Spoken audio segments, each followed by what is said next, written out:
Anak, maniwala ka, ako ang totoo mong ama, patawarin mo si Daddy, iniwan ka ni Daddy na nag-iisa, at hinayaan ang buhay mo na manipulahin ni Marcus. Patawarin mo ako anak, wala akong nagawa upang makatakas sa kulungan na ito.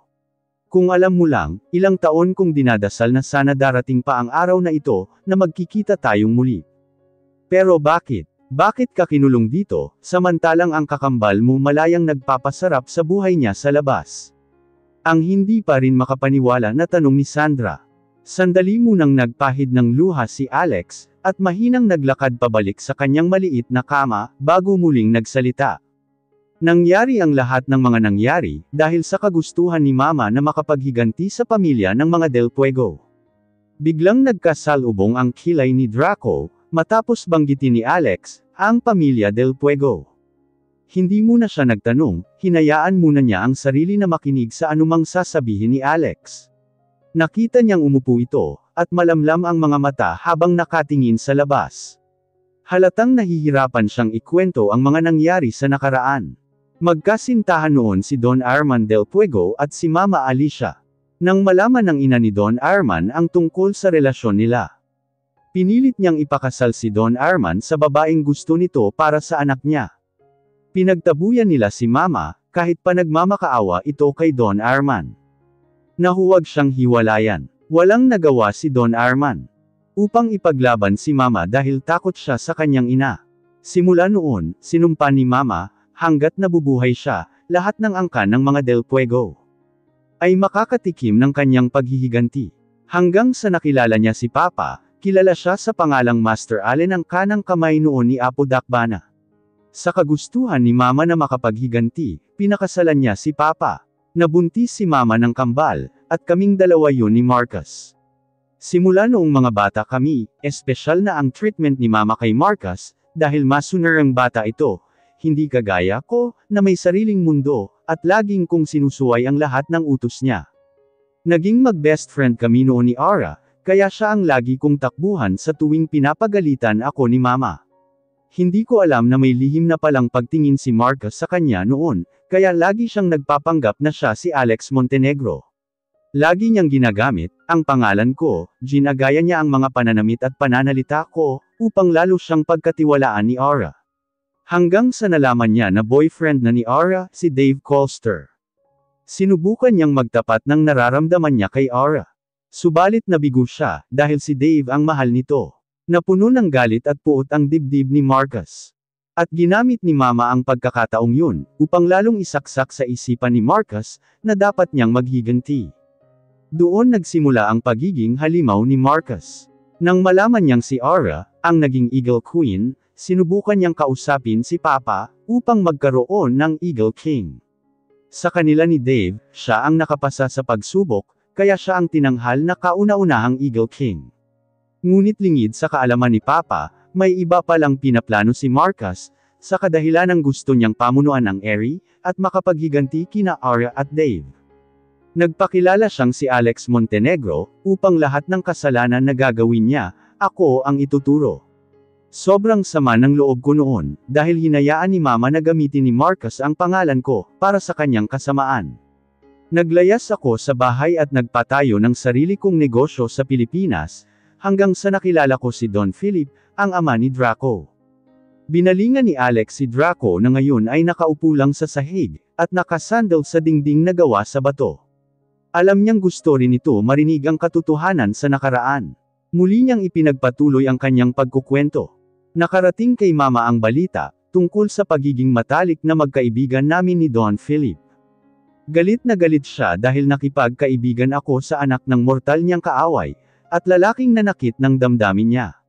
Lagi niya akong pinagbabantaan noon na umiwas sa pamilya Del Fuego, ngunit hindi ko magawa, dahil maliban sa matalik kaming magkaibigan ni Don Philip, naging malapit na rin kayo ni Draco sa isa't isa. Tiningnan niya si Sandra, na ngayon nakaupo na rin sa isang sulok, at team na nakikinig sa kinukwento niya. Wala kang ibang gustong kalaro noon kundi si Draco lang. Kaya kahit pinagbantaan ako ni Mama, sinuway ko pa rin siya, dahil ayaw kong maging malungkot ka anak, alam mo kung gaano kita kamahal. Ngunit hindi ko inaasahan na isang araw susunduan ako ni Marcus. Kilala ang aming pamilya noon sa larangan ng pagbebenta ng maskara. Kaya nilang gayahin ang mukha ng isang tao kapag may nagpapagawa sa kanila. Kaya si Marcus, ginagaya niya ang mukha ng iba't ibang mafia. Sa tuwing may gagawin siyang kasamaan sa labas. At ng araw na yun ibang mukha ang ginamit ni Marcus upang sunduin ako. Sinabi niyang may sakit si Papa, kaya ako sumama sa pag-uwi. Ngunit hindi ko alam nakaplano na pala ang lahat, upang linlanggan nila ako ni Mama. Sa pag-uwi ko hindi si Papa ang nadatnan ko, kundi ang kulungan na bato na ito. Nagmamakaawa ako noon kay Mama at Marcus, napakawalan ako dahil kailangan ako ng anak ko. Ngunit malaking sagabal daw ako sa mga plano nila, kaya nila ako kinulong. Simula noon, si Marcus na ang pumalit sa akin, bilang Alex Montenegro, at ama mo. Gusto kanyang manipulahin, dahil alam niyang mahal mo si Draco, at ikaw ang susi, upang mapalapit at makapaghigantay sila ni Mama sa mga Del Fuego. Ngunit hindi sila nagtagumpay, dahil iba ang minahal ni Draco. At ang mga sumunod na pangyayari, ay hindi ko na alam dahil tuluyan ang kinulong ako sa mga bato na ito. Si Master Allen, ang iyong papa, wala man lang ba siyang ginawa upang tulungan ka? Halata ang galit sa boses ni Sandra. Gustong-gusto ni Papa na tulungan ako noon, ngunit isang Eagle King na si Marcus, na nakatago sa pangalang Alex Montenegro. At hindi na niya ito kayang kontrolin.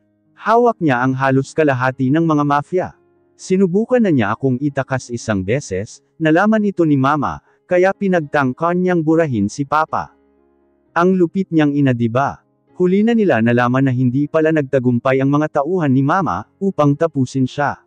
Nagtago si Papa sa isang isla, at ngayon nahuli na nila si Papa, hindi ko alam kung saan nila siya kinulong, panay ang pahid ni Alex ng kanyang mga luha, habang pilit tinatapos ang kanyang mahabang kwento. Tiningnan niya si Sandra, na ngayon nanlalabo na rin ang mga mata, habang nakikinig sa mga kwento niya. Daddy, tuluyan ng tinakbo ni Sandra ang ama upang yakapin. Matagal na niyang hinahanap ang kalinga at pagmamahal ng isang ama. Nabuhay siya sa puot, at inggit sa kapwa niya, dahil sila mayroong tinatawag na pamilya, mayroong nagmamahal sa kanila, samantalang siya laging nanlilimos ng pagmamahal ng isang ama, kaya ginawa niya ang lahat ng kagustuhan ng akala niyang ama niya, para lamang matanggap siya nito. Nagawa pa niyang maging makasalanang tao, dahil akala niya iniwan na siya ng mundo. Buong higpit din na niyakap ni Alex ang kanyang anak. Anak, pangako, gagawa ako ng paraan, upang makatakas tayo dito. Agad na naghiwalay ang mag-ama mula sa pagkakayakap. Nang marinig ang malakas na palakpak ni Marcus sa labas ng pintuan, nagawa din sa bato. Naka-business attire ito, hindi halata ang edad sa kanyang aura. Talagang magkamukha ang dalawa. Ngayon lang ito muling nakita ni Sandra, dahil isang beses lang niya ito nakita noon, at pagkatapos, puro tawag sa phone na lang ang kanilang komunikasyon. Tanging yaya lamang niya ang nag-alaga at nagpalaki sa kanya, dahil bata pa siya noong namatay ang mommy niya. Kamusta naman ang inyong reunion na mag-ama? Nasorpresa ko ba kayo sa isa't isa? Nang uuyam na tanong ni Marcus. Marcus, anong ginawa mo sa anak ko? Bakit kuya, ano ba ang ginawa ko sa kanya? Dapat ka pang magpasalamat, dahil niligtas ko siya mula sa mga kamay ng lalaking yan. Siya at ang asawa niya ang nagbuhos ng ano sa magandang mukha ng anak mo. Di ba Sandra? Nanlilisik ang mga mata ni Alex, habang nakatingin kay Draco. Agad namang nag-alerto ang katawan at isipan niya, nang makita ang reaksyon nito sa kanya. Nakita niyang binigyan ng armas ni Marcus si Alex. Ito Kuya Alex, ipaghiganti mo ang ginawa ng lalaking yan sa anak mo. Madiing wika ni Marcus, at mas lalo pang kinumbinsi si Alex. Nang makita ni Sandra na kinuha ng ama ang ano mula kay Marcus, agad niyang pinigilan ang kanyang ama. Dad, no. Wala silang kasalanan, ako ang may kasalanan ng lahat kung bakit nila ginawa sa akin ka. Sinira ko ang pamilya nila Dad, kaya patas lang kami. Ngunit paano ka anak, sinira din nila ang buhay mo. No Dad, ako ang sumira ng buhay ko, sa kagustuhan kong mahalin ako ng taong hindi naman ako mahal. Karapat dapat lang na mangyari sa akin to Dad, kaya huwag mo nang dagdagan pa ang bigat ng kasalanan na nararamdaman ko ngayon. Ikaw lang ang gusto ko Dad. Nangungulila ako sa pagmamahal mo, kaya ko yun hinanap kay Draco. Sobra akong nagsisisi sa mga kasalanan na aking ginawa. Draco, sana mapatawad ninyo ako ni Sanaya, umiyak na wika ni Sandra, habang niyayakap ang ama. Sige na Kuya Alex, huwag mo nang pakinggan ang kadremahan ng anak mo. Kaya kanya pinipigilan, dahil ayaw niyang saktan mo ang lalaking pinakamamahal niya. Ngunit papayag ka ba na dahil sa lalaking yan, kung bakit nabuntis ang anak mo? Gulat na tiningnan ni Alex si Sandra. Totoo ba yun anak? Nabuntis ka ng lalaking ito? Mabilis na umiling-iling si Sandra. Hindi dad, si Mr. Cheng ang ama ng pinagbubuntis ko, at kanang kamay siya ni Marcus.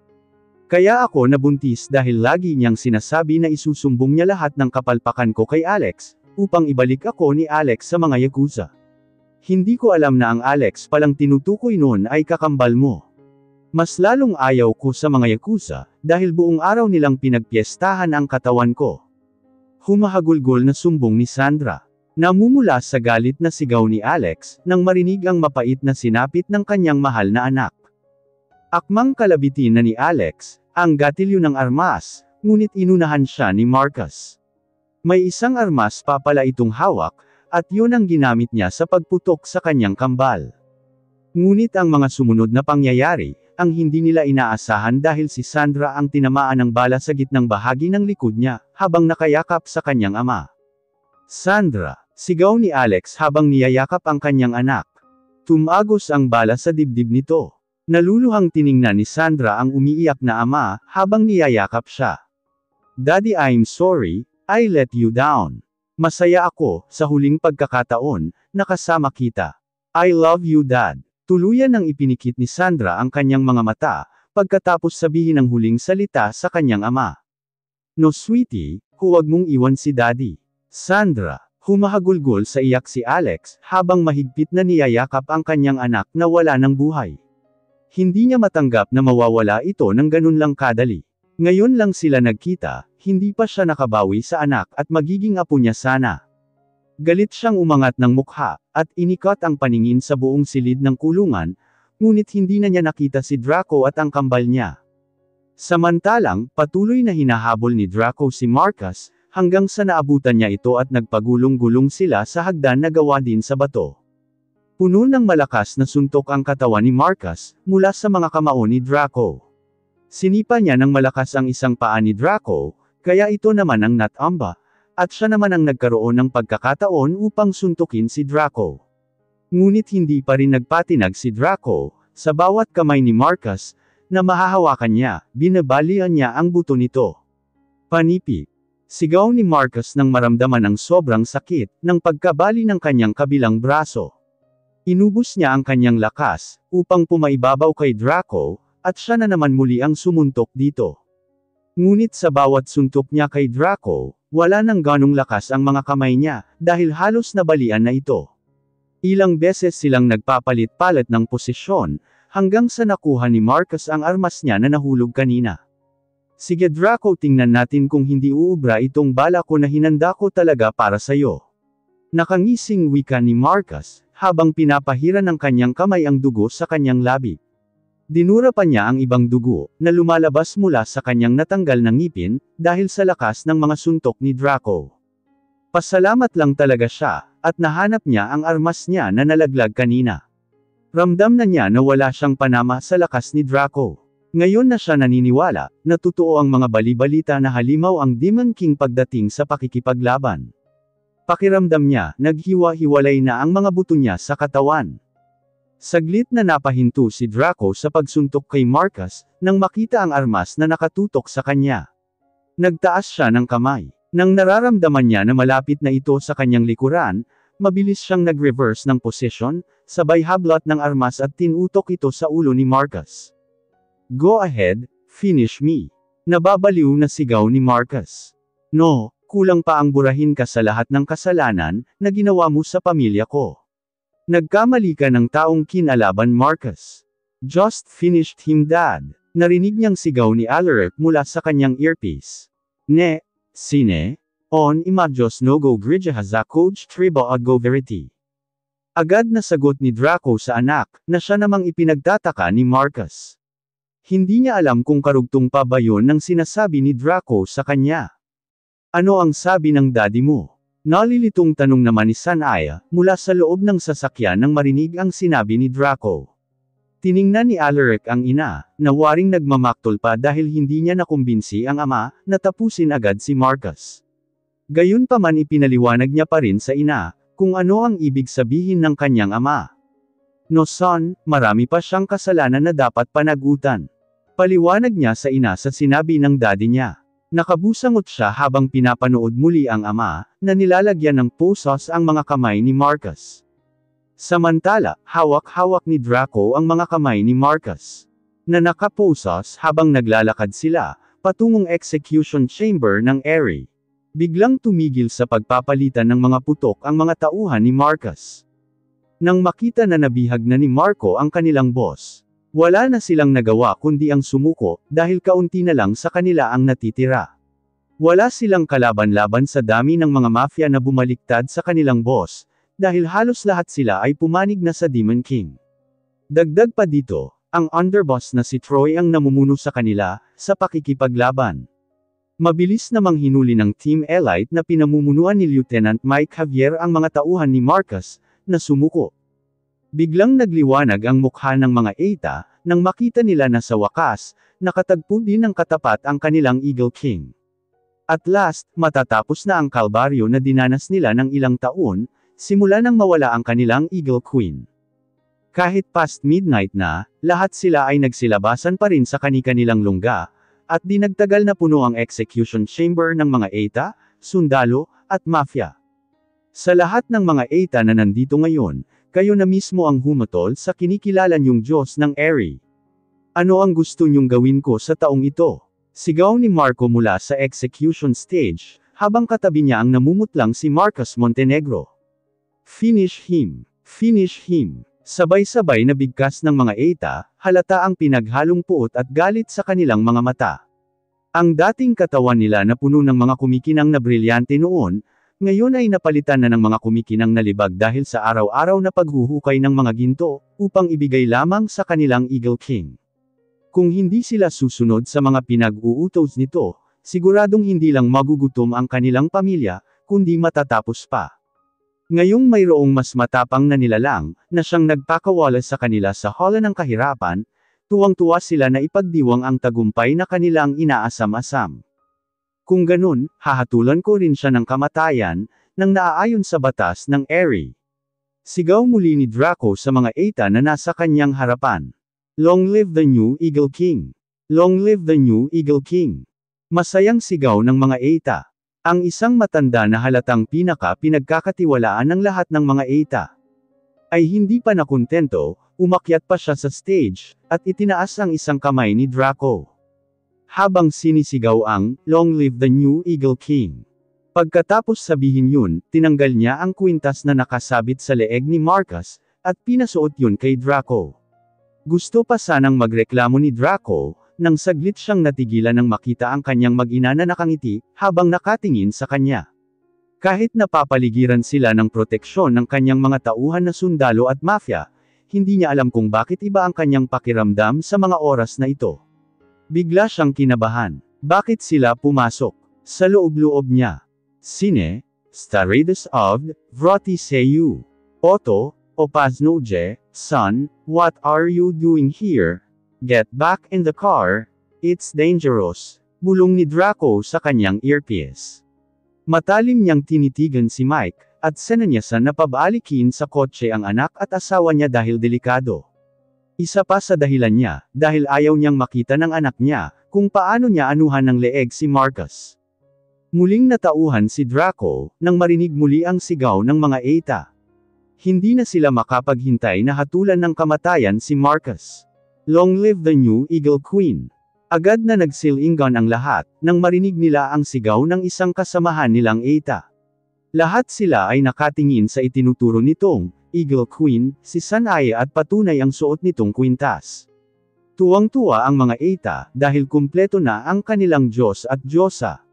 Isang napakalaking swerte mula sa langit, dahil kasabay ng kanilang bagong Eagle King, ay umusbong din ang kanilang bagong Eagle Queen.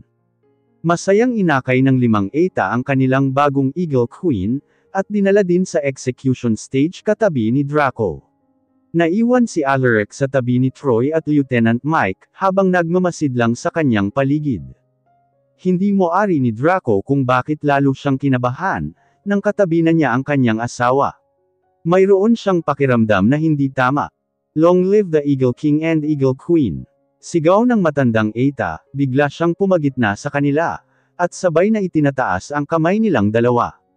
Kahit isa sa kanilang dalawa ni Sanaya, ay hindi magawang ngumiti, dahil kapwa sila pareho ng nararamdaman. Parang sasabog na ang puso ni Sanaya sa sobrang kaba, at hindi niya maipaliwanag kung bakit. Dahil sa nararamdaman ni Draco, pinili na lang niya na ang mga Eita na mismo ang hahatol kay Marcus. Alright, makinig kayong lahat. Gusto kong malaman nyo na nagkasala rin sa pamilya ko ang taong ito. Ngunit ibibigay ko mismo sa inyong mga kamay ang paghatol sa kanya, upang mabigyan ng hustisya ang pagkawala ng miyembro ng inyong pamilya, dahil sa kagagawan niya. Ako ang gagawa sa kanya, para mabigyan ng hustisya ang pamilya ng mga Eita. Agad na sigaw ng matandang Eita, na kasama nila sa execution stage. Pagkatapos niyang sabihin yun, agad niyang pinasok ang ano ni Marcus sa loob ng matalim at bilog na bakal, hinawakan niya ang lubod na siyang hihilahin niya, upang tuluyang mano ang leeg nito. Akmang hihilahin na niya ito, nang biglang may sumigaw na matandang babae paakyat ng execution stage. Nakasuot ito ng mahabang damit, na parang queen consort ang dating. Siya si Doña Alicia. Taas noo siyang naglalakad sa itaas ng entablado. Ang dalawang kamay niya ay nakatago sa gitnang bahagi ng kanyang tiyan, habang natabunan ng kanyang makapal na damit. Sandali, hayaan niyo muna akong magpaalam sa aking anak. Naluluha na wika nito, habang papalapit kay Marcus. Samantalang si Alaric, hindi mapakali mula sa kanyang kinatatayuan, dahil nagdududa siya sa maaring gawin ni Doña Alicia. Nakikita niya ang mga nakakamatay na mga tingin nito sa kanyang mga magulang, habang siya ay dumadaan pinagmasdan niya ang mga kamay nito na nakatago sa ilalim ng kanyang makakapal na damit. Nanlaki ang kanyang mga mata, nang makita niya na may hawak itong armas, at nakahanda ng tamaan ang kanyang ina at ama. Agad naman itong nakita ni Draco, kaya mabilis niyang tinakpan ng kanyang katawan ang buntis niyang asawa. Dad! Mom! No! Malakas na sigaw ni Alaric, habang mabilis na hinablot ang armas na hawak ni Lieutenant Mike, upang paputukan din si Doña Alicia. Dalawang magkasunod na putok ng armas, ang umalangaw sa buong execution chamber. Agad na nagtakbuhan ang mga Eita, dahil sa gulat. Tuluyan namang naputol ang ano ni Marcus, dahil sa biglang paghila ng matanda sa lubod na kanina pa niya hinahawakan. Sa sobrang gulat niya, kaya niya ito hinhila kaagad, Draco. Sigaw ni Sanaya nang biglang natamba si Draco. Tinamaan ito sa kanyang dibdib mismo ng bala na galing sa hawak ni Doña Alicia. Samantalang si Mike, Troy at buong mafia bosses, at elite forces, ay hindi makapaniwala sa bilis ng pagpaputok ni Alaric kay Doña Alicia. Nasapul niya ito sa ulo. Batid ni Mike na matagal nang tinuturuan ni Draco si Alaric sa self-defense, at tamang paghawak ng armas, ngunit hindi niya akalain na ganito ito kagaling tumama. Tumingin siya kay Alaric, na ngayon ay tulala pa rin na nakatingin sa kanyang ina sa entablado, habang yakap-yakap ang kanyang ama. Kahit tulala, patuloy sa paglandas ang kanyang mga luha, at hindi niya matanggap na mawawala ang kanyang ama nang walang kalaban-laban. Agad na hinawakan ni Troy, ang kamay ni Alaric, papuntang stage, habang si Mike naman ay nakasunod din sa kanila. Samantala ang kanilang mga tauhan na mafia at elite, ay nagsanib puwersa at nagkalat, upang sakupin ang buong area. Sinigurado nilang walang natitirang kalaban na pwedeng manakit sa pamilya ng kanilang boss. Patakbo ding umakyat si Master Allen, at dinaluhan ang kanyang nakahandusay na asawa. Nagkasabay pa silang umangat ng mukha ni Sanaya, at nagkakatitigan. Master Allen, bakit? Bakit mo ito inilihim sa akin? Bakit mo ako tinulungan mabuhay, kung gayong pamilya mo rin pala ang punot dulo ng lahat? Umiiyak na sigaw ni Sanaya, magkahalo ang galit at puot ang kanyang puso ngayon, habang nakatingin kay Master Allen. Sapat na sa akin ang tinulungan kita, upang mabuhay Sanaya, kung masakit para sa iyo nang malaman mo na pamilya ko pala ang kalaban mo. Wala nang mas masakit pa sa nararamdaman ko ngayon Sanaya, dahil mismong mga mahal ko rin sa buhay ang kalaban ko ngayon, alam mo na kung bakit hindi ko sinabi sa'yo noon, kung sino sila sa buhay ko. Anak, asawa, at apo ko ang nawala sa akin ngayon Sanaya, kaya amanos lang tayo. Dalhin mo na si Draco at umalis na kayo. Pagtataboy sa kanila ni Master Allen, gayunpaman, halata na sobrang siyang nasaktan dahil sa sinapit ng kanyang pamilya. Daddy, sigaw ni Alaric nang makita ang maraming dugo mula sa dibdib ng kanyang ama. Daddy lumaban ka, naghi-hysterical niyang sigaw, habang pinagtutulungan kargahin ni Troy at Mike ang katawan ng kanyang ama, palabas ng execution chamber. Samantalang si Sanaya, nakakuyom ang kanyang kamay sa kanyang dibdib, pakiramdam niya ang bigat ng kanyang paa, at hindi na niya kayang ihakbang ang mga ito. Mommy, sigaw ni Alaric nang makita ang kanyang ina, na nahihirapan na rin sa paghinga. Agad naman natauhan si Sanaya, nang marinig ang sigaw ni Alaric. Pilit niyang pinapakalma ang sarili at nag-focus sa pag-inhale and exhale. Kailangan siya ng asawa at anak niya. Hindi siya makakatulong kung hindi niya kayang kontrolin ang kanyang emosyon. Yumuko siya, upang tingnan si Alaric. Okay lang ako anak, sagot niya dito. Alam ni Alaric na pinipilit lang ng kanyang ina ang sarili, upang maging matatag. Galit na nilingon ni Alaric si Master Allen. Tandaan niyo ang pagmumukha kong ito, dahil simula sa araw na ito isinusumpa ko sa ngalan ng aking ama, babalik ako. Agad na tumalikod si Alaric at inaalalayan ang kanyang ina palabas ng execution chamber. Parang tuod naman si Master Allen sa kanyang kinatatayuan, habang nakatingin sa papalayong si Alaric. Nasindak siya sa sumpa na binitawan nito. Ngayon pa lang, naramdaman na niya ang panginginig ng kanyang tuhod, sa maaring mangyari sa hinaharap. Makikita sa mga mata ng batang yun, ang bagsik at tapang na pwedeng magdulot ng karimlan sa mga susunod na henerasyon ng pamilya Montenegro. Daddy, agad siyang napalingon nang makita si Neil na umiiyak, at yakap-yakap ang kanyang amang si Marcus. Daddy, muling sigaw nito habang nangingisay sa iyak, dahil sa nangyari sa kanyang ama. Napapikit si Master Allen, di niya mapigilan ang pagbagsak ng kanyang mga luha, habang pinapakinggan ang kanyang apo na sinisigaw ang pangalan ng daddy niya. Maestro, tawag ni Kiko sa kanya, na may pag-alala. Dahil kay Kiko kaya siya nakalabas sa kulungan na pinaglagyan sa kanya ng kanyang mag-ina. Ngunit hindi rin matanggap ng kanyang konsensya, nang malaman na pinutulan nito ng ano ang dalawang eta, para lamang makalabas siya. Nagpahid siya ng luha, at tiningnan ang kanyang mag-ina na wala ng buhay. Hindi niya masisisi si Draco at Sanaya, kung bakit sila humantong sa ganito. Kahit siya, nasusuka na rin sa mga masasamang gawain ng kanyang asawa at anak. Kahit nga siya, nakaya pang ipatumba ng sarili niyang pamilya. Estoy bien Dragon, solo eudem a mover su cadaver, okay lang ako Kiko, tulungan mo na lang ako na mailipat ang bangkay nila. Wika niya kay Kiko habang binubuhat ang katawan ng asawa sa kanilang kotse, pilit pinapakalma ni Sanaya ang sarili, habang binibigyan ng first aid si Draco. Mabilis ang pag-drive ni Mike, ngunit pakiramdam niya ang bagal-bagal nila na makarating sa hospital. Daddy, huwag mo kaming iwan, lumaban ka please. Umiiyak na wika ni Alaric habang niyayakap ang kanyang ama. Nilingon ni Draco ang kanyang anak, at binulungan ito sa tainga. Don't cry son, remember my rules. Be brave for your brothers and sisters. Agad na pinigilan ni Alaric ang kasunod na luha, na gustong kumawala mula sa kanyang mga mata, nang marinig ang mahinang wika ng kanyang ama. Ngunit kahit anong gawin niya, hindi niya kayang pigilan, dahil kusang lumalabas ang mga luha niya. Tahimik siyang umiyak, upang ipakita sa kanyang ama na matapang siya, na sinusunod niya ang kahit anong sabihin nito.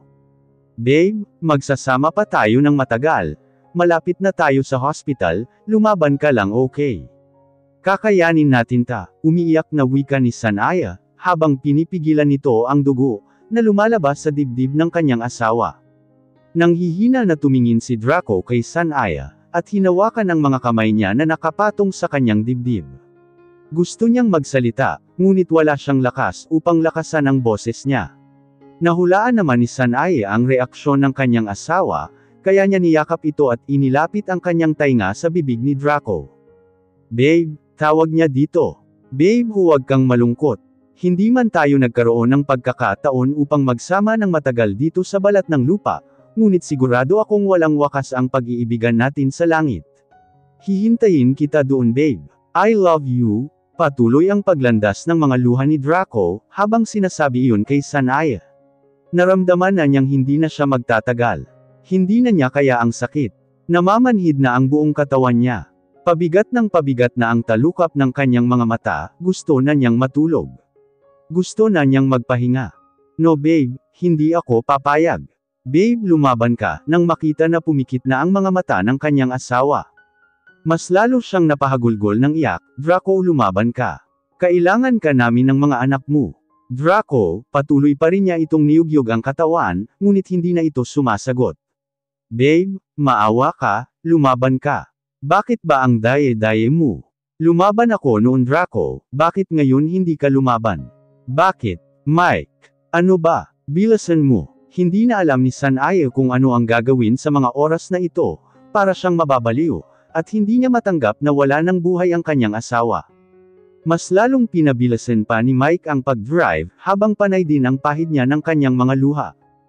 Kahit siya, ayaw din tanggapin ng kanyang sistema, na mawawala na ang boss niya. Kahit palagi siya nitong sinisigawan sa tuwing may kasalanan siya, hindi pa rin nababawasan ang respeto niya sa kanyang boss.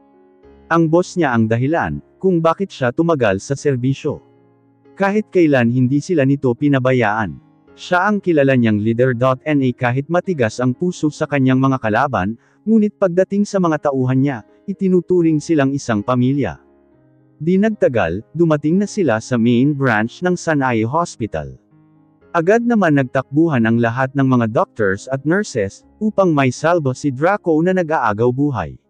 Mabilis nila itong pinasok sa operating room. Pumasok na rin si Sanaya, dahil isa din siyang doktor.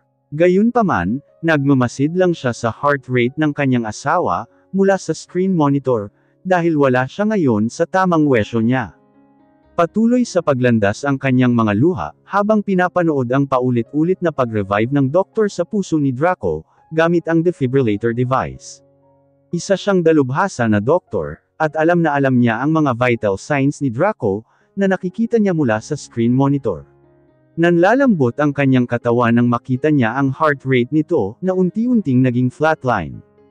Nanlulumo ang doktor na humahawak ng defibrillator paddles, habang paulit-ulit na pagkuryente sa dibdib ni Draco, ngunit nabigo siya dahil tuluyan nang nag-flat ang berdeng linya, na nakaguhit sa screen monitor. Parang binuhusan sila ng malamig na tubig, habang nakatingin kay Sanaya, kahit hindi nila sabihin, alam nilang alam na ni Sanaya ang ibig sabihin ng flatline sa screen monitor. I'm sorry, tuluyan nang napaluhod si Sanaya, nang kinumpirma ng doktor na hindi na nila kayang i-revive pa si Draco. Time of death, 4:55 AM, dagdag na sabi ng doktor. No Draco, umalangaw-ngaw sa buong silid ang puno ng hinagpis na sigaw ni Sanaya. Habang patakbo na niyakap ang kanyang asawa, parang wala ng boses ang pag-iyak niya. Hindi niya matanggap ang katotohanan na wala na ito. Dahil sa sobrang pag-iyak niya mula pa kanina, at pagpipigil niya ng kanyang samot-saring emosyon, bigla siyang nakaramdam ng sakit sa may bandang puso niya. Akmang tatayo na siya, ngunit hindi niya magawa dahil hindi na niya kaya pa ang huminga. Nauubusan na siya ng hangin. Nakita naman ito ng mga doktor, kaya mabilis din nilang binuhat si Sanaya, upang ilagay sa stretcher at ilipat sa kabilang operating room. Gulat na gulat si Alaric nang makita ang mga doktor, na lumabas sa operating room, at tulak-tulak ang stretcher habang nakahiga ang kanyang ina na wala ng malay. Mommy! Naiiyak na sigaw ni Alaric, habang patakbo na pinuntahan ang ina, ngunit sa paglingon niya na hadyap ng kanyang mga mata ang ama, na tinatakpan na ng puting kumot sa loob ng operating room. Daddy! Daddy! Ang daye-daye mo! Bakit hindi ka lumaban? Matapang ka diba? Daddy! Umiiyak na sigaw niya, habang niyayakap ang ama, na natatakpan na ng puting kumot, muli siyang napahinto sa pag-iyak, nang maalala ang bilin sa kanya ng kanyang ama. Nang maalala na naman niya ang kanyang ina, pinahid niya ang kanyang mga luha, at patakbo na lumabas ng operating room, at sinundan ang mga doktor na nagdala sa kanyang ina. Hindi na alam ni Alaric kung sino ang kanyang uunahin sa dalawa, parang gusto na niyang magwala sa mga oras na ito. Hindi kayang tanggapin ng kanyang sistema, na sabay na mawawala ang kanyang mga magulang sa kanila. Patakbo siyang pumasok sa loob ng silid, nang makita na pinasok ang kanyang ina sa kabilang operating room. "Boy, bawal ka dito, nag-aagaw buhay ang mommy mo. Kailangan namin siyang i-revive," wika ng doktor, habang inaakay si Alaric upang lumabas ng silid. "Ang baby ni mommy," umiiyak na wika ni Alaric sa doktor na umaakay sa kanya, habang panay pa rin ang lingon niya sa kanyang ina na nakahiga sa kama. Nang makalabas na siya, mabilis ang mga doktor sa pag-revive kay Sanaya. "Kajeng, Dr. Amy Escarilla, please proceed to operating room." Mabilis namang tinakbo ni Doc Amy ang operating room, na dinalhan kay Sanaya, nang marinig ang pagpaging sa kanya. Akmang papasok na siya, nang kinalabot ni Alaric ang puting damit niya. "Tita Amy, please, ilipat niyo po ang baby sa tiyan ninyo, para maligtas silang dalawa ni Mommy," umiiyak na pakiusap ni Alaric. Saglit na nagulat si Doc Amy, dahil sa suggestion ni Alaric. Gayunpaman, hindi niya ito hinayaan na mawalan ng pag-asa. "All right, I'll see what I can do, just let me in first, okay?" Agad namang binitiwan ni Alaric si Doc Amy, at hinayaan na pumasok sa loob ng operating room. Paika-ika namang pinuntahan ng dalawang matanda, na si Chairman Harry at Madam Selina si Alaric na nakaupo sa labas ng operating room. Habang naghihintay sa kanyang ina, nang makita ni Alaric ang dalawang matanda, agad niya siyang tumakbo at yamakap dito. Sa pagkakataong ito, hinayaan na ang sarili na bumulaho sa pag-iyak. Hindi na niya kayang umakto na matapang, kung ganito rin lang na mawawala ang kanyang mga magulang. "Lolo, Lola, si Daddy, wala na si Daddy. Si Mommy nag-aagaw buhay pa sila ng kapatid ko." Biglang napaupo ang dalawang matanda, matapos marinig ang pagbabalita ni Alaric. Niyakap nila ito, sa sobrang awas sa kanya. Tahimik na umiyak si Chairman Harry, ayaw niyang mawala ang apo niya. Mahigit 1 oras ang nakalipas, bumukas ang pintuan ng operating room, iniluwan nito ang nanlulumong katawan ni Doc Amy. Mabilis na umalis si Alaric mula sa pagkakayakap ng kanyang lolo, at tumakbo papunta sa babaeng doktor. Pinipigilan ni Doc Amy ang kanyang sarili na mapaluha, habang nakatingin kay Alaric na punong-puno ng pag-asa, sa pag-akalang buhay pa ang kanyang ina.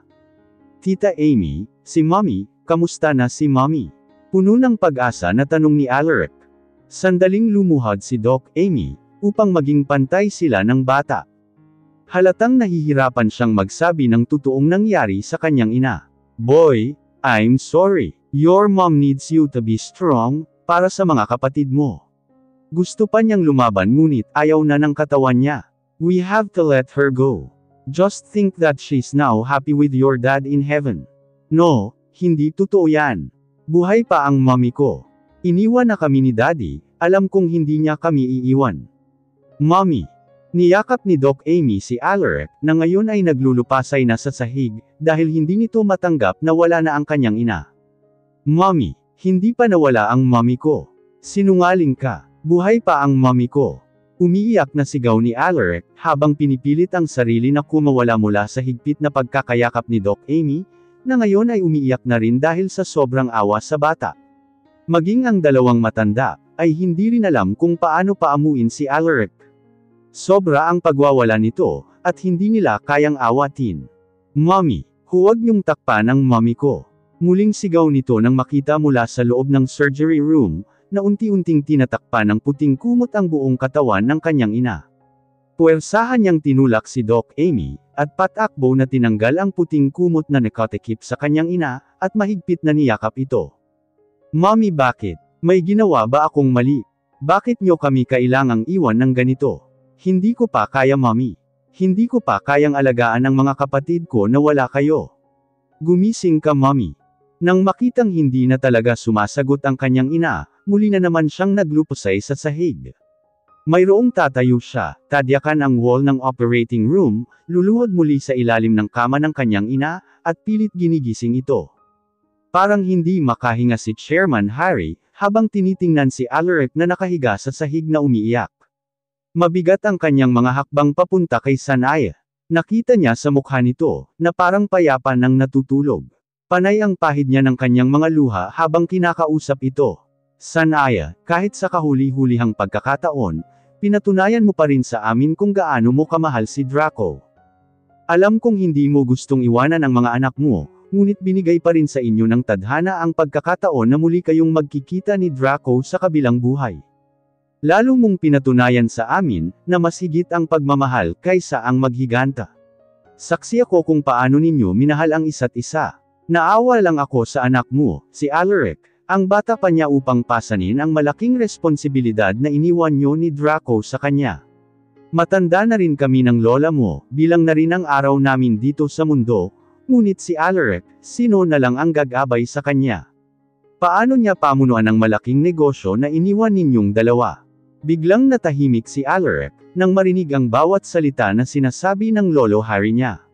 Don't cry son, be brave. Muli na naman niyang naaalala ang mga bilin sa kanya ng iniidolo niyang ama. Pinakalma niya ang sarili, at agad na bumangon. Kakayanin ko lolo, nagulat si Chairman Harry nang magsalita si Alaric, madamdamin niyang niyakap ito. Hanggat buhay pa ako, tutulungan kita apo, kami ng lola mo. Alam naming kakayanin mo rin ang lahat. Andyan lang sila ng mommy at daddy mo, nagbabantay sa inyong magkakapatid. Hayaan na lang natin silang ipagpatuloy ang kanilang pagmamahalan sa kabilang buhay. 8 years later, boss, naihanda ko na ang sasakyan, magalang na wika sa kanya ni Mang Danny, ang kanyang personal driver nang makitang lumabas na siya ng mansyon. Saglit siyang tumungo, habang inaabot sa driver ang kanyang mga dala. Anong sasakyan ang inihanda mo? Agad na tanong niya dito. Tulad ng kinagawian, pag may lakad ang buong pamilya boss, ang Lincoln Navigator, nakangiting sagot sa kanya ni Mang Danny. Talagang hindi nito nakakalimutan ang ganitong araw. Ang quadruplets, tipid niyang tanong habang patuloy sa kanyang paglalakad. Hawak kamay niya ang kanyang bunsong kapatid na lalaki na si Arlie. Kahit 7 taon na ito, hindi niya pa rin ito hinihiwalay sa tabi niya, dahil mayroon siyang mild autism spectrum disorder, at nangangailangan ng kanyang pagkalinga. Dahil sa advanced technology ng Amerika, bago pa man mamatay ang mommy niya, nagawa nilang i-transfer ang fetus sa artificial womb at placenta, at muling inilipat ito sa tiyan ng babae na nakahandang magluwal sa kapatid niya. Kaya Arlie ang naisip niyang pangalan dito, dahil sumisimbolo ang pangalan nito sa isang pangako. Nangako siya sa harap ng puntod ng kanyang mga magulang, na hindi niya pababayaan ang lahat ng kanyang mga kapatid. Sa tulong ng lolo at lola niya, unti-unti nilang natanggap na wala na ang kanilang mga magulang. Ngunit after 2 years, ang lolo naman niya ang binawian ng buhay. Mahigit 1 taon din ang pangungulila ng kanyang lola, at ito naman ang sumunod sa kanyang lolo. Ngayon siya na ang namamahala ng lahat ng mga negosyo na kanilang iniwan. The new CEO ng Del Puego Corporation, na ngayon ay ginawa na niyang Del Puego International Corporation, at Colster Shipping Lines. Next month tuluyan na siyang maging chairman of the board, dahil si Adira na ang ipapalit niya bilang CEO ng Sanaya Pharmaceutical Incorporation. Sinadya niya yun para maging matured ang kapatid niya, when it comes sa pag-handle ng mga responsibilities. Lagi lang kasi paglalakwatsa ang alam nito, kahit na cardiologist din ang tinapos. Nasa loob na silang lahat ngayon boss, maliban na lang po kay Senyorita Adira. Napablik siya sa kanyang sistema, nang marinig ang sinabi ng kanyang driver, agad na sumalubong ang kanyang 2 kilay, dahil sa sinabi ni Mang Danny. Binalingan niya ito at kunot noong tinanong. Bakit nasaan ba siya? I'm here kuya. Agad siyang napalingon nang marinig ang matinis na sigaw ng kanyang kambal. Tumatakbo ito habang papalapit sa kanya. Pakiramdam niya lalabas siya sa kanyang balat. Nang makita niya ang ayos nito. Magulo ang buhok, halatang hindi pa sila nagkita ng kanyang kama. Maiksi ang damit at halos lumuwa na ang dibdib. Kung hindi siya nagkakamali, kakarating lang nito mula na naman sa bar, na lagi nilang pinupuntahan ng kanyang mga kaibigan. Tinapunan niya ng matalim na tingin si Troy, na siyang ginawa niyang personal bodyguard ni Adira. Pati ang underboss niya, hindi na rin kayang ipinta ang mukha, dahil maihahambing na sa mata ng isda ang kanyang mga mata sa pamumula. Halata na kulang na rin ito sa tulog. Boss, wala namang nangyari sa kanya kagabi, mahigpit ko po siyang binantayan, ang nakangising sagot sa kanya ni Troy. Simula nang mamatay ang kanyang ama, mas pinili pa rin ni Troy na manatili sa tabi niya. Pagtungtong niya mismo sa edad na 18, siya na ang pumalit at umupo sa trono ng Demon King, na dati ay pwesto ng kanyang ama.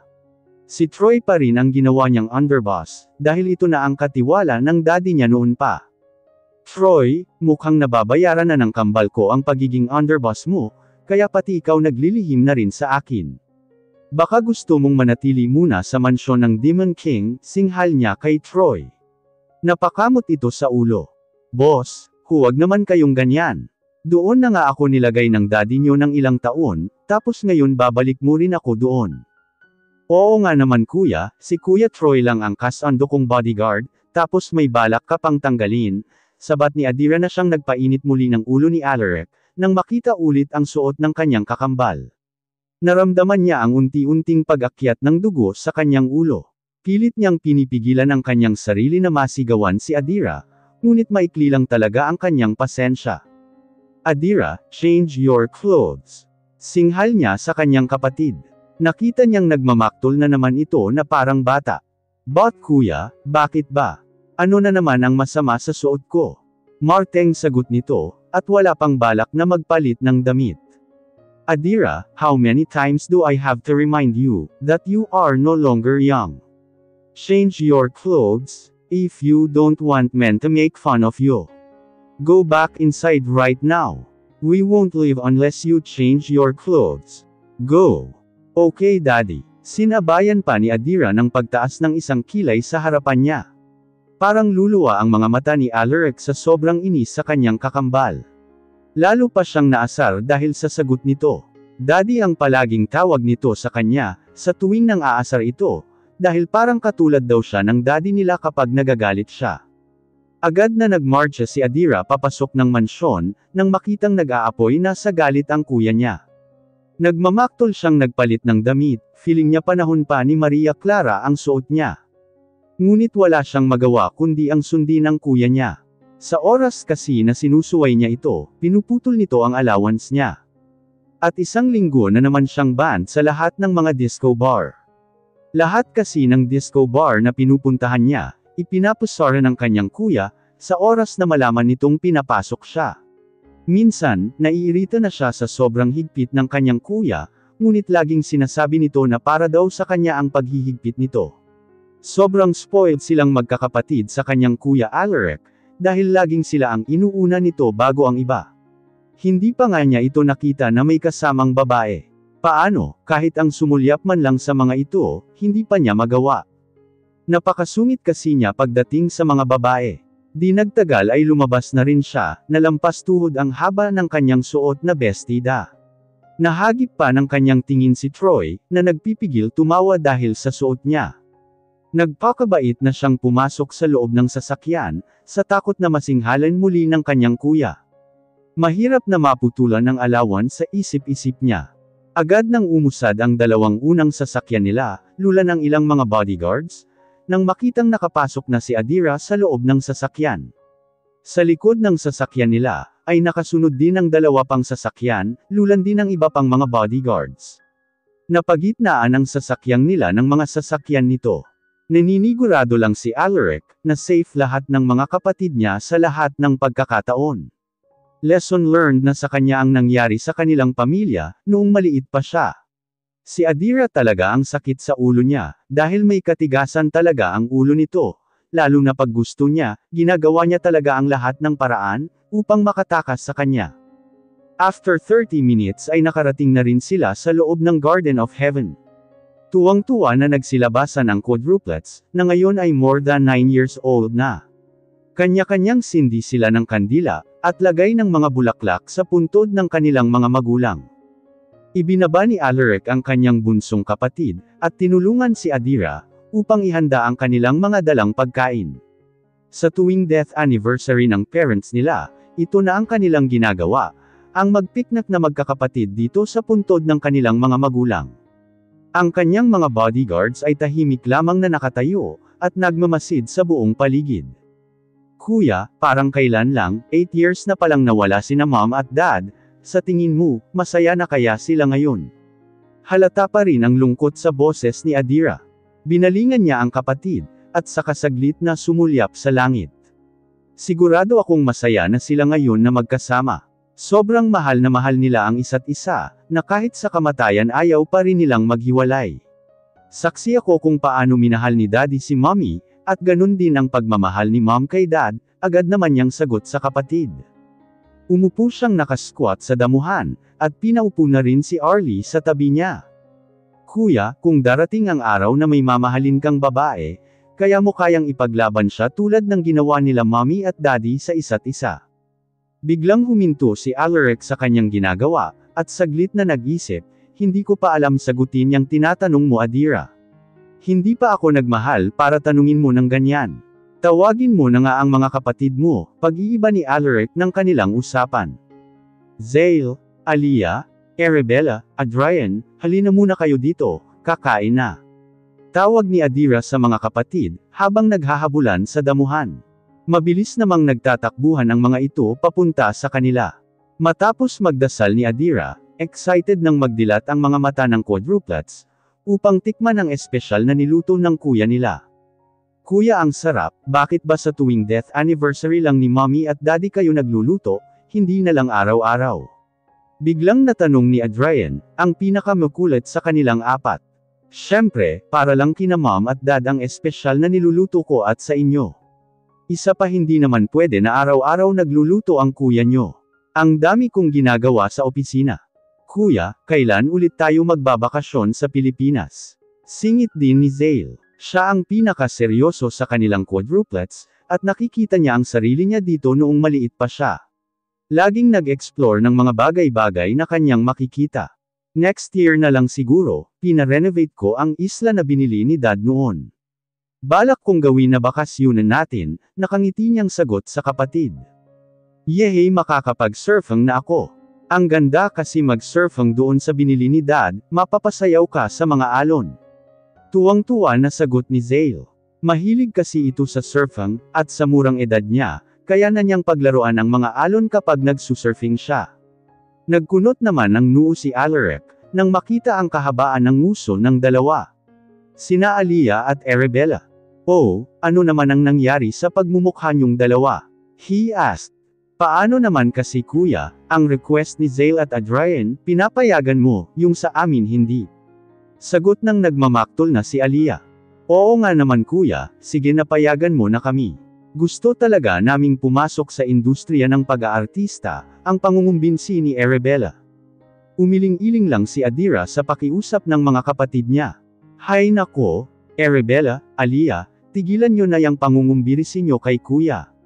Kahit magmakaawa pa kayo dyan, hindi talaga papayag yan. Kung ako nga na kasing edad na niya, hindi pa pinayagan magmodelo, kayo pa kaya, ang bata nyo pa para pasukin ang pag-aartista. Ilang beses ko nang sinasabi sa inyo, na ayokong maging public figure kayo. Sinisigurado ko lang ang kaligtasan ninyo. Tumigil na kayo, baka mamaya, saan pa mapunta ang pinag-uusapan natin, ayokong laging nagagalit. Kakatapos lang magsalita ni Alaric, nang makitang niyang nasa harapan na ng puntod ng kanyang mga magulang si Arlie. Nakaupo ito at waring may kinakausap. Panay pa ang tawa nito na parang kinikiliti. Biglang naninindig ang balahibo ni Alaric at Adira. Sabay pa silang nagkatinginan na dalawa, nang makita ang kanilang kapatid na nagsasalita. Kahit 7 years old na ito, ni minsan hindi nila ito narinig na nagsasalita, ngayon lang. Akala nga nila pipi ang kanilang bunsong kapatid, dahil hindi pa rin ito marunong magsalita. Ngunit ngayon, tumatalon-talon pa at waring may humahabol sa kanya. Mommy, ayoko na, kinikiliti ako. Naririnig nilang sinasabi ni Arlie sa kanyang kausap. Tumayo si Alaric, dahil hindi na niya kaya ang pagbuhos ng kanyang mga luha. Kay tagal niyang pinapagamot si Arlie, ngunit tuwang-tuwa siya dahil nakakapagsalita na ito ngayon. Naglakad siya papunta kay Arlie at kinarga ito. Nagsitayuan ang kanyang mga balahibo, nang maramdaman ang sobrang lamig na simoy ng hangin na yumayakap sa kanyang buong katawan. Kuya, kamukha mo pala si Daddy, pareho kayong gwapo. Ha? Paano mo naman nalaman bunso, nakita mo ba ang pictures ni Daddy sa bahay? Nakangiti niyang tanong dito. Hindi po, kanina kasi nakayakap siya sa'yo kuya, kaya nakita ko na magkamukha talaga kayo. Parang ikaw si Daddy. Muntik nang bitawan ni Alaric ang bunsong kapatid, dahil sa mga sinasabi nito. Ayaw naman niyang isipin na nabuksan ang third eye ni Arlie, dahil nakikita niya ang kanilang mga magulang. Kuya, sabi ni Mommy kanina. Thank you daw sa pag-aalaga sa amin. Proud daw silang dalawa ni Daddy, dahil sa mga achievements mo. Hindi na namalaya ni Alaric, na unti-unti na palang pumapatak ang mga luha niya. Humarap siya sa puntod ng kanyang mga magulang at napaluhod dito, habang nasa tabi naman niya ang bunsong kapatid. Mom, Dad, sobrang na-miss na namin kayo. Huwag kayong mag-alala, katulad ng pangako ko, hindi ko pababayaan lahat ng mga kapatid ko. I know the love you and Daddy have for each other will last forever in heaven. We will miss you Mom and Dad.